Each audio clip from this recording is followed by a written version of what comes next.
Bonjour et bienvenue au premier débat de la télévision du Mouvement commun. Nos pensées vont d'abord et avant toute chose aux victimes des attentats du 13 novembre 2015 qui ont frappé Paris. Mais après la tristesse, la sidération, le cauchemar, que faire et surtout que dire? Dans tous les débats qui ont cours actuellement, la grande question, la grande inconnue, c'est finalement celle de la politique étrangère. Qui décide aujourd'hui en France de la guerre et de la paix? Quelle est la part qui revient dans ces décisions aux citoyens français? Est-ce que la politique étrangère doit être laissée aux mains d'un petit club de gouvernants? Voilà le débat que nous vous proposons aujourd'hui, qui j'espère vous servira à penser, à rassembler et à mettre en commun. Avec nous pour en parler, Kitri de Villepin et Kader Abderrahim. Kitri, vous êtes une activiste une activiste numérique impliquée dans de nombreux projets destinés à réintroduire les citoyens dans les décisions politiques. Kader, vous êtes donc enseignant à l'Institut d'études politiques de Paris et chercheur à l'Institut des relations internationales et stratégiques. Je vous remercie d'être parmi nous aujourd'hui. La première question que j'aimerais vous poser, c'est tout simplement les liens qu'on peut établir entre les attentats du 13 novembre 2015 et la politique étrangère française. Kader? Alors, on peut faire un lien avec la politique étrangère de la France, ses choix, ses orientations, son implication très ancienne, au moins depuis la fin du siècle précédent, du 19e, pas du 20e. Et en même temps, ce n'est pas la seule raison qui nous a conduit au drame que nous avons vécu le 13 novembre. Mais bon, puisque aujourd'hui, notre préoccupation, c'est la question de la politique étrangère, il est clair que depuis une dizaine d'années, la France a multiplié ses interventions étrangères, qu'elle a toujours eu très conscience de cette idée de la puissance et du rôle qu'elle voulait incarner, jouer, avec en arrière-plan cette idée que pour continuer à jouer un rôle dans le concert des nations, il faut rester une grande puissance, ou en tout cas se donner tous les attributs de ce qu'est une puissance et continuer à ce que dans l'imaginaire du reste de la planète, la France, c'est un pays qui compte. C'est vrai que c'est un pays qui compte, même si aujourd'hui, nos moyens sont sans commune mesure avec ceux qui étaient les nôtres dans les années 60 ou 70. Mais tant que la France aura l'un des 5 membres permanents du Conseil de sécurité, la France continuera à peser, même si on voit bien qu'au fil des années, notre voix et notre influence diminuent, notamment sur la question du Proche-Orient et sur la question palestinienne. On voit bien qu'on n'arrive pas à peser sur le cours des événements, puisque c'est surtout les États-Unis qui donnent le tempo. Ça, c'est le premier aspect, je dirais, un peu le fond de sauce des relations internationales et du rôle de la France. Ensuite, il y a une seconde dimension. On change de paradigme à partir de la fin de la guerre d'Algérie, où la France d'abord perd. Ça a failli provoquer une guerre civile en interne. Et enfin, ça a aussi provoqué une véritable révolution dans l'esprit des dirigeants français qui ont considéré que pendant une longue période, les interventions extérieures devaient se faire, mais vraiment en dernier ressort. Donc, l'arme nucléaire, la dissuasion nucléaire, notre siège au Conseil de sécurité et le fait que la France soit parmi les 5 grandes puissances économiques ont permis à notre pays de continuer à jouer un rôle et de peser de son influence au moins jusqu'en septembre 2001 et les attentats contre New York. C'est à partir de cette date-là qu'on change de paradigme et que les choses basculent et qu'on voit primo l'émergence de nouvelles puissances, l'Inde, la Chine, le Brésil, l'Afrique du Sud, qui sont des grands pays très puissants sur le plan économique et démographique, mais qui ne sont pas membres du Conseil de sécurité. Et eux demandent une réforme du Conseil de sécurité des Nations Unies.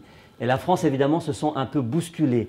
Et là, à partir du tout début des années 2000, on se met à courir derrière tout ce qui, encore une fois, tout ça c'est de l'apparence et beaucoup de communication, nous permet de jouer sur l'imaginaire, c'est-à-dire participer ou être dans le sillage de nos alliés occidentaux, notamment des États-Unis, et participer à de nombreuses interventions étrangères, notamment après les frappes En 2001, en octobre 2001, contre l'Afghanistan, puis 2003, l'invasion de l'Irak, à laquelle, fort heureusement, on n'a pas participé.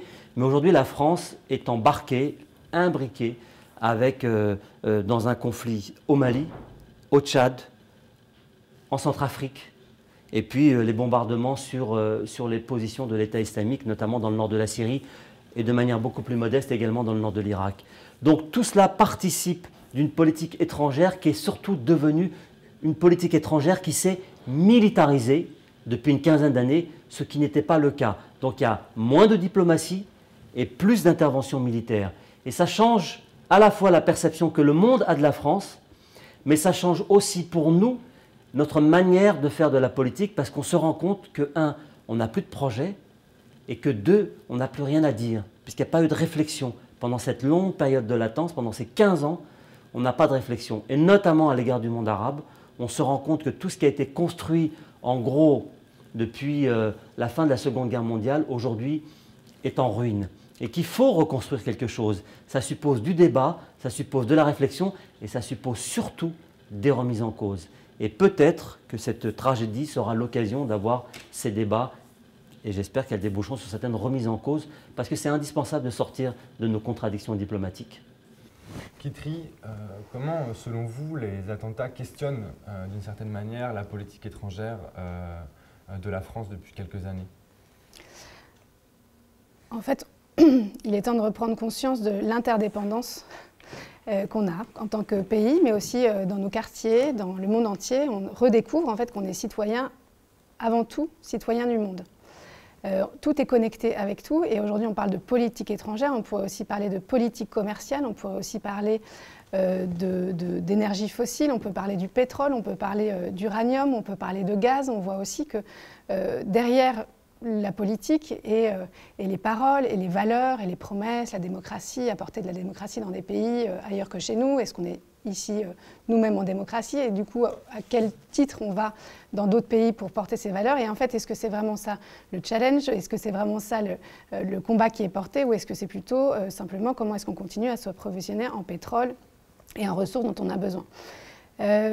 Donc voilà, pour moi ça interroge toutes ces questions-là, et il serait... on est à une heure où il faut vraiment s'interroger, recomprendre, enfin reconnecter en fait tout ça. Et aujourd'hui, quand on voit nos politiques nationaux faire les VRP de la France, des ventes d'armes, on le voit dans plein d'enquêtes et tout, derrière les valeurs, en fait, il y a beaucoup de business. Voilà. Est-ce que nous, en tant que consommateurs, en tant que citoyens, on souhaite promouvoir tout ça? Et c'était intéressant ces derniers jours sur Internet de voir certains, c'est une petite anecdote, mais qui disaient, mais si on interroge notre gouvernement sur les rapports avec l'Arabie Saoudite et le Qatar, et moi je suis fan du PSG, est-ce que du coup je vais continuer à aller au Parc des Princes? Est-ce que c'est bien de faire tout ça? Enfin voilà, les citoyens font la connexion, beaucoup plus que les politiques ne veulent l'entendre. Ils font la connexion et eux-mêmes se disent, qu'est-ce que moi je peux faire là-dedans? Qu'est-ce que moi je provoque dans ma vie de tous les jours comme lien avec des pouvoirs qui ne me satisfont pas, ou des énergies qui ne me plaisent pas? Qu'est-ce que je peux faire pour ça? Je rappelle que le régalien sont les pouvoirs de justice, de police et les pouvoirs militaires. Est-ce que le régalien est-il nécessairement réservé finalement à une élite de gouvernants au nom de la raison d'État? Est-ce que justement on doit réserver le régalien à une petite élite? On ne peut plus fermer les yeux. On ne devait pas déjà fermer les yeux, mais on ne peut plus fermer les yeux sur le fait que nous subissons et nous sommes condamnés à subir les conséquences des décisions qui sont prises par le président de la République, par raison d'État, certainement. La raison d'État est toujours pour moi le pire, en fait, et on est toujours dans la défiance, en fait, du président de la République ou de l'exécutif qui se sent la responsabilité du monde qui vient, et à ce titre est dans une sorte de défiance du peuple, de dire les citoyens, vous ne pouvez pas comprendre, la raison d'État, c'est au-delà de tout ce que vous pouvez imaginer, vous n'avez pas les expertises pour vous saisir des enjeux et tout. Et moi, je ne suis pas d'accord avec ça. Nous sommes condamnés à subir les conséquences de leurs décisions, donc il faut qu'on participe à ces décisions.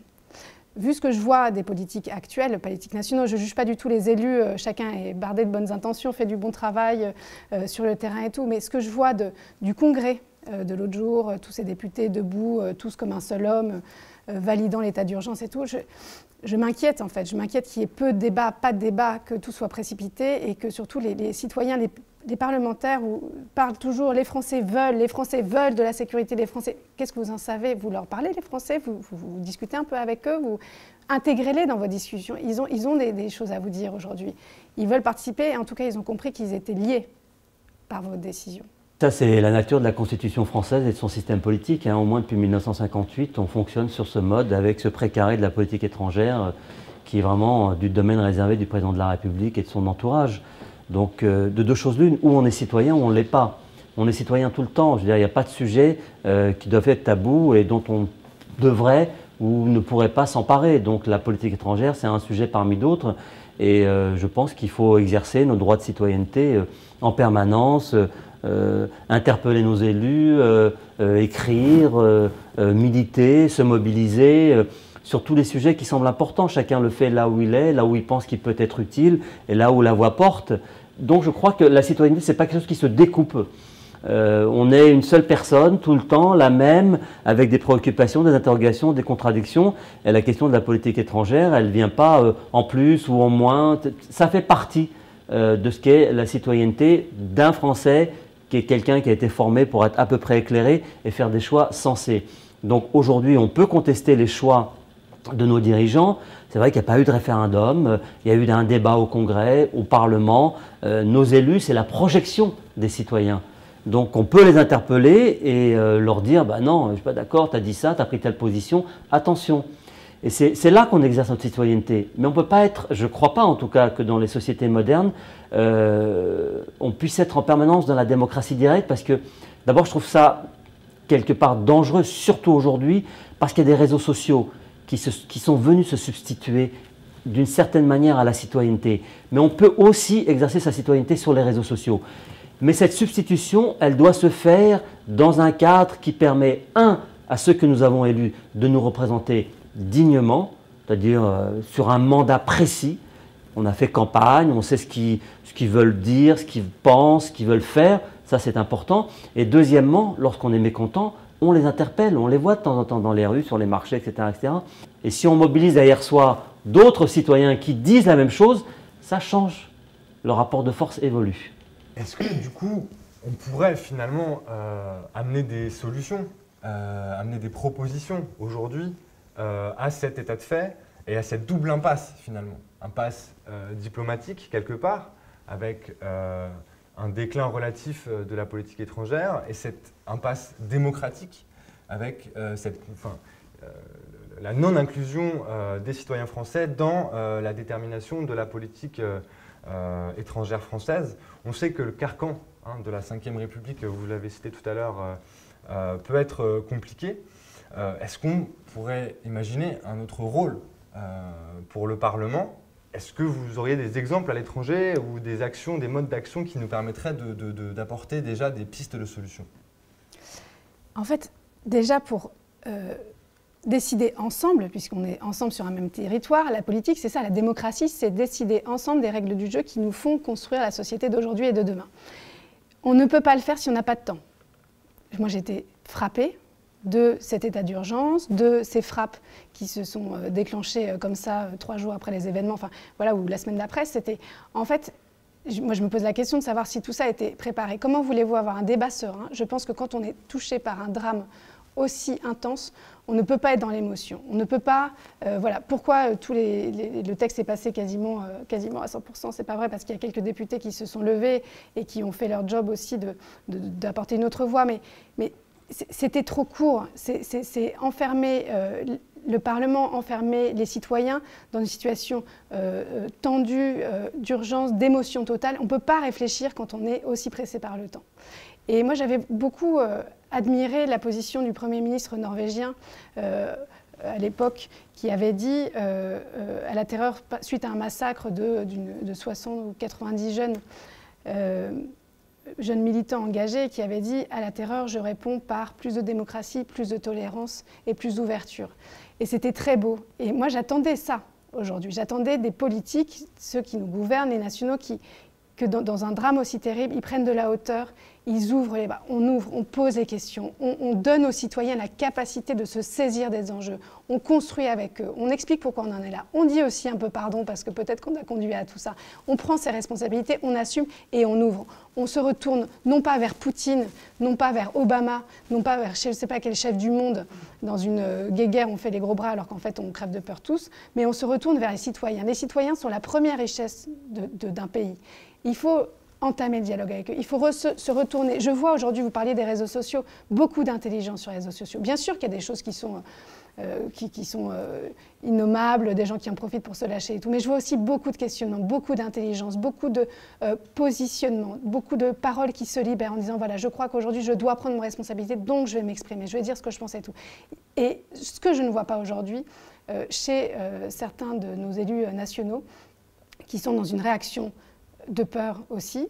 Ils font semblant de gérer la situation et avec leur cravate, ils sont tous en parlant de sécurité. En fait, il leur reste que ça, la sécurité. C'est vraiment les seuls sujets aujourd'hui où ils arrivent à dire, voilà, loi renseignement, surveillance, allons-y. Voilà, c'est le dernier sujet sur lequel ils peuvent faire quelque chose.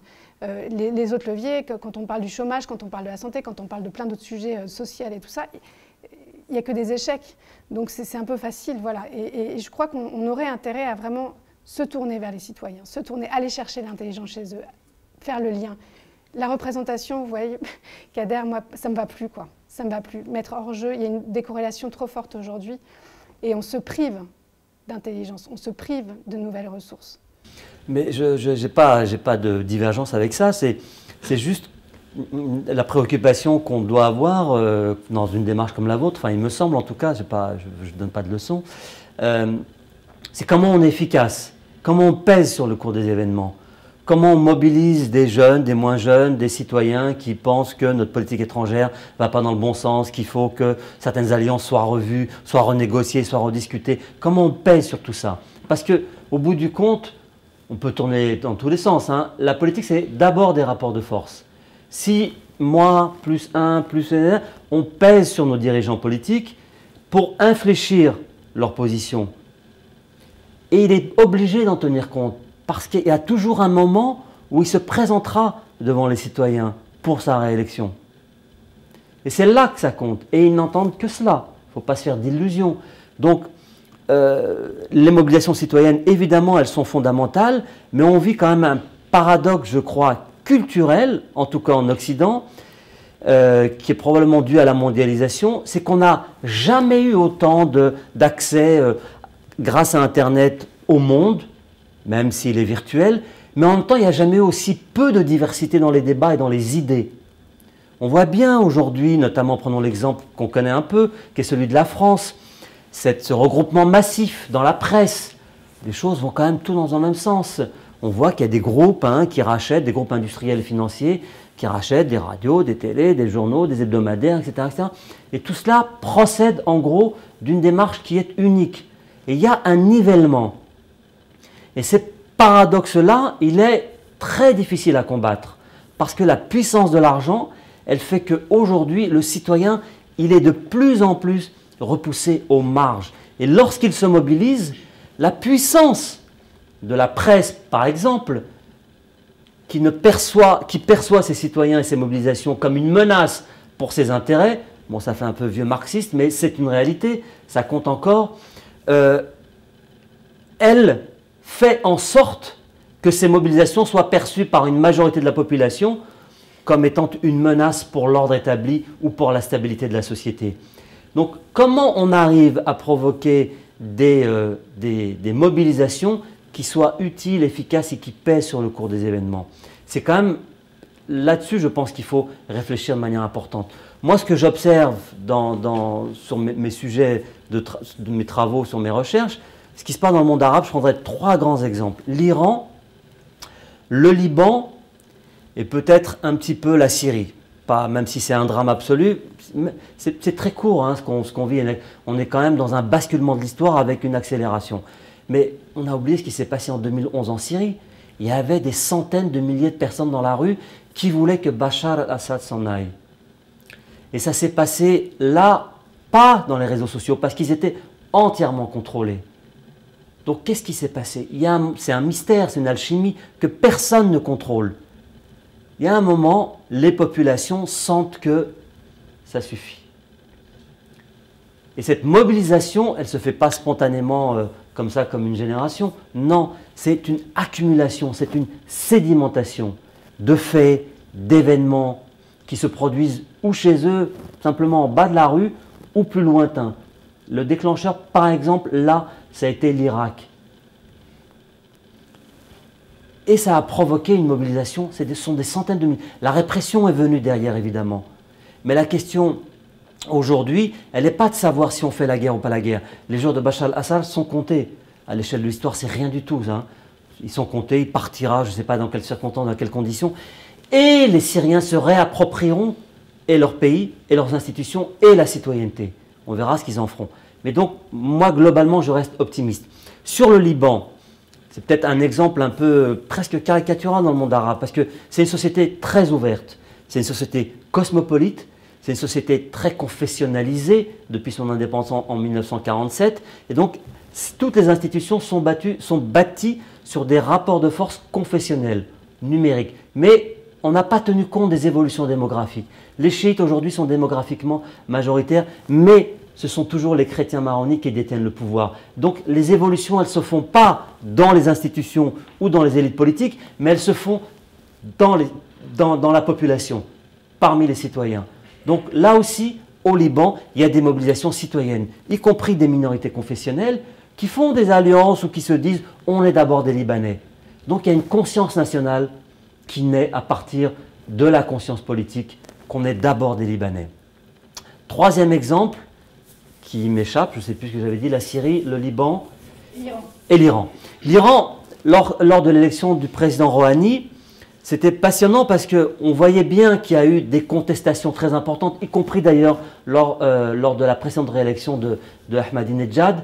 On voyait, on dit c'est un pays fermé, bloqué, calcifié, mais on ne mesure pas à quel point c'est des sociétés qui ont une histoire millénaire, une culture extrêmement raffinée, et que tout ça, ça compte dans l'imaginaire d'un individu, quel qu'il soit prof d'université ou simplement tenant une gargote. Parce que ça se transmet par l'oralité. Et donc, il est très conscient de ce qu'il est, de ce qu'il représente, et à quel point sa culture lui permet de se mobiliser. Donc, on a toujours en Occident tendance à faire des caricatures de ces pays-là, en oubliant la marche et la mobilisation de ses citoyens. Et c'est cela qu'il faut regarder, et c'est cela dont il faut tenir compte.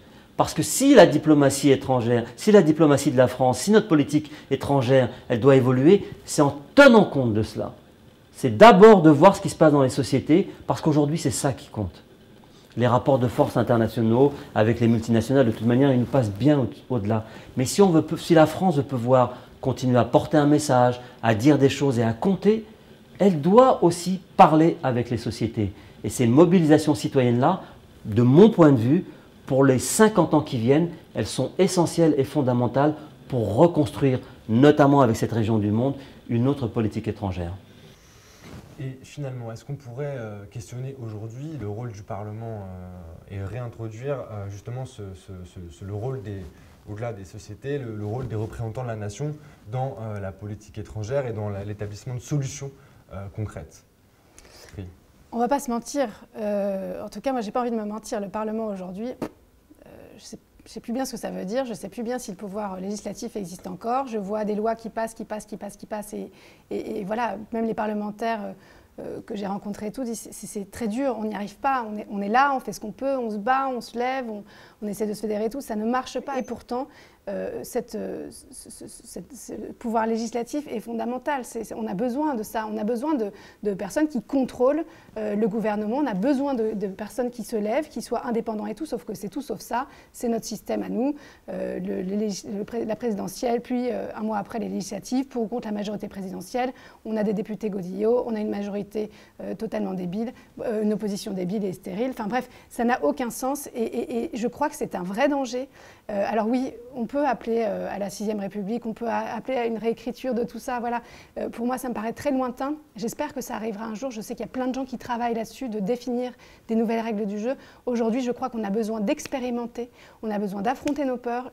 Les décisions nous échappent, re-rentrons dans le match. Oui, vous avez raison, il faut continuer à faire ce travail d'interpellation de nos élus, mais il faut encore aller plus loin, imaginer d'autres choses. Il y a plein d'initiatives aujourd'hui, à Saillant par exemple, dans un village français, où les citoyens se mettent ensemble et prennent ce pouvoir et le dispatchent ensemble et prennent des décisions ensemble. Il va falloir inventer ces façons de ne pas attendre une probable ou potentielle réécriture de tout ça. Il faut voilà, hacker tous ces endroits de pouvoir et vraiment c'est, je crois, important. Et au-delà de ça, chaque citoyen doit vraiment prendre conscience qu'on a aujourd'hui les cartes pour décider. Au lieu d'être terrorisé, paralysé, à chaque énorme problème, il y a des moyens d'action très concrets qui fait sortir de sa propre torpeur. Il y a eu le Rana Plaza, il y a 2 ans, je ne sais pas si vous vous souvenez, 1138 ouvrières et ouvriers sont morts dans un effondrement d'un atelier de 8 étages. Voilà. On peut dire que c'est les frontières de la mondialisation, le Bangladesh. On peut dire que c'est ailleurs que chez nous, mais en fait non. On est très liés, on est interdépendants, connectés avec ces ouvrières, puisque c'est elles qui fabriquent les t-shirts qu'on a dans notre placard. Qu'est-ce qu'on peut faire en pensant à ça? On peut interpeller les multinationales, on peut aller voir Auchan, on peut aller voir Mango, Benetton, Walmart et tout ça. On peut aller, il y a des moyens très simples aujourd'hui. Ils ont tous une page Facebook. Il faut y aller, il faut parler, il faut entamer le rapport de force et il faut ouvrir tous les fronts en même temps. On peut tous choisir tout le temps. Et là, on récupère sa capacité d'action, on récupère de la confiance, on récupère de la force et on récupère surtout, on se met en lien avec plein d'autres gens qui sont dans ces changements-là. On a besoin de ça aujourd'hui. Donc finalement, ce que vous nous dites tous les deux, c'est qu'il faut faire confiance aux sociétés, que ce soit la société française ou les sociétés ailleurs dans le monde, pour s'affirmer, et aux citoyens pour s'exprimer. Mais aussi renvoyer finalement les citoyens à leurs choix objectifs, concrets qu'ils font dans leur vie de tous les jours. Est-ce que finalement ce n'est pas ça la meilleure réponse aux attentats? C'est faire confiance à la fois aux citoyens, faire confiance aux sociétés et particulièrement évidemment à la société mobilisée, la société civile, ONG, associations et même collectifs plus éphémères. Oui, enfin, il ne faut pas être trop pessimiste, mais en tout cas, je vais essayer de terminer, moi, par une note plutôt optimiste. C'est temporellement très proche de nous et géographiquement aussi. C'est dire un mot quand même sur la Tunisie. C'est très récent, donc on l'a tous présent à l'esprit et on le voit. Bon, malheureusement, ces derniers jours ont été à nouveau marqués par des attentats, mais ça aussi, c'est l'écume, je pense. L'attentat, c'est aussi une forme d'impuissance et en gros, on a perdu la partie, mais c'est les derniers soubresauts de la bête, hein, pour utiliser un propos un peu caricatural d'un poète Bertolt Brecht. Les Tunisiens, ils ne se sont pas contentés de se mobiliser décembre 2010 et janvier 2011 en se disant ça suffit, ça suffit. Non. Ils ont fait tomber un dictateur, ils sont restés mobilisés. Ils ont participé à la construction de leurs institutions qui leur ressemblent beaucoup.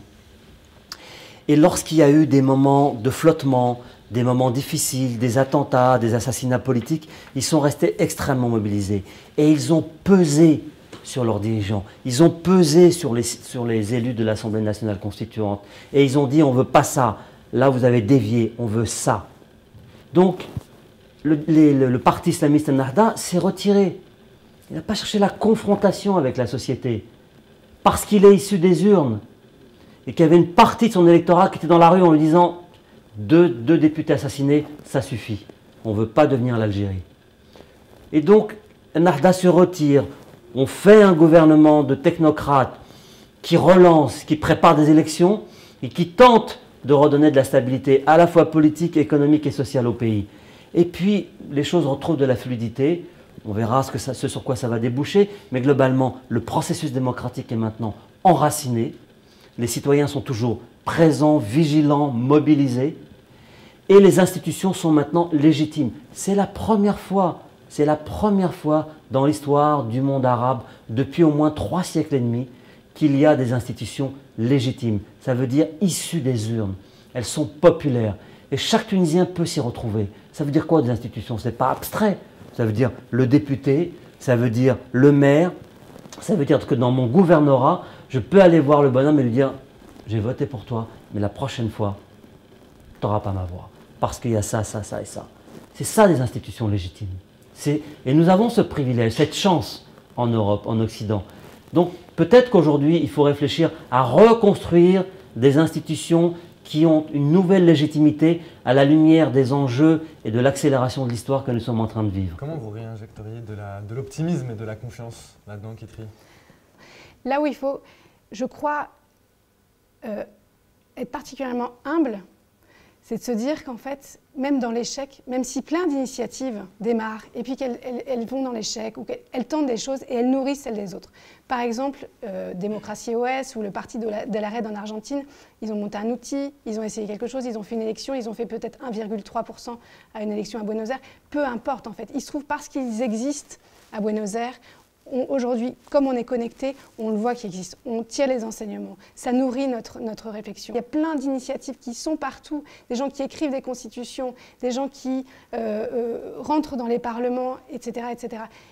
Je crois vraiment qu'aujourd'hui, c'est notre responsabilité de chacun de se mettre en mouvement. Peu importe les chances de réussite ou d'échec, il faut essayer, tout essayer. Et c'est comme ça qu'on va apprendre, et c'est ça le chemin, c'est très beau, c'est pas la destination, quelque part on s'en fiche.